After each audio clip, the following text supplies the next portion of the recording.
Naam, kufuatia kile ambacho kinaendelea kati ya klabu ya soka ya Yanga na mchambuzi Wilson Oruma,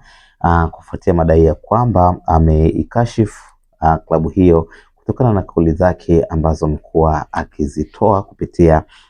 kipindi ambacho kimekuwa kikirushwa na taasisi aliyokuwa akifanyia kazi. Hatimaye taasisi hiyo imeweza kutoka hadharani na kuweza kuelezea na kutofungamana na kile ambacho Wilson Oruma amekieleza na kusema kwamba hayo hayakuwa ni matakwa ya taasisi yao ama haikuwa sehemu ya kazi ya taasisi hiyo, bali itakuwa ni kama maoni yake binafsi. Utamsikiliza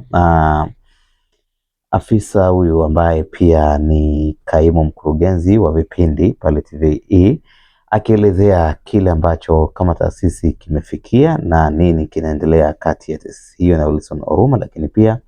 ni nini kinaendelea kati yao na klabu ya soka ya Yanga. Tumsikilize then uache maoni yako. Mimi naitwa Abisai Steven Junior, ni mkuu wa idara ya michezo EFM na TVE, lakini pia ni msaidizi wa mkurugenzi wa vipindi na maudhui hapa EFM. Mnamo tarehe 20 mwezi huu, uongozi wa EFM na TVE ulipokea barua kutoka kwa mwanasheria wa klabu ya Yanga,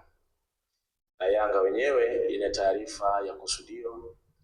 la kuchukulia hatua taasisi yetu kwa kashfa, uchafuzi na uchochezi wa jina la klabu ya Yanga kupitia mchambuzi Wilson John Oruma kwenye kipindi cha michezo kinachotambulika kwa jina cha Namba 10 ambacho kinaruka kila siku ya Jumatatu mpaka Ijumaa, lakini kwenye kipindi hiko kilikuwa Ijumaa tarehe 17 Aprili mwaka huu 2026. Kutokana na tuhuma hizo, niweke wazi tu kwamba EFM na TVE haina utaratibu wa kurusha aina ya maudhui yaliyokosa utafiti wa kina usio na mizania na ushahidi halisi. Hivyo basi, kwa yote yaliyozungumzwa na mchambuzi Wilson John Oruma kupitia majukwaa yetu Instagram, mtandao wa X almaarufu Twitter kama ulikuwa unafahamika zamani,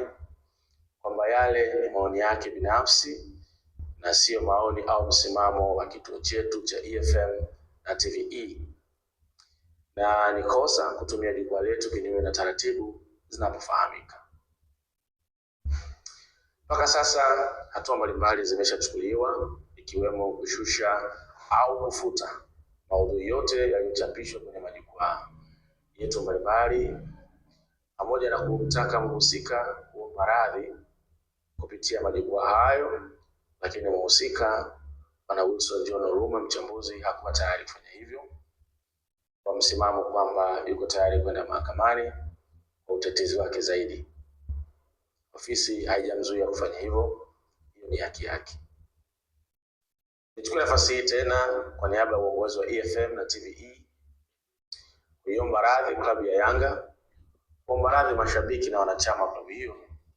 lakini kubwa zaidi bodi ya wadhamini wa klabu ya Yanga kwa usumbufu ambao wameupata kutokana na maudhui hayo na wowote ule ambao tuliutaja hapa uliojitokeza kwa ajili hiyo. Lakini kubwa zaidi, uongozi wa EFM na TVE unaahidi kutoa ushirikiano katika kutoa taarifa zenye weledi na mizania kimaudhui kama ilivyo kawaida yetu ili kuendeleza soka la Tanzania. Asante.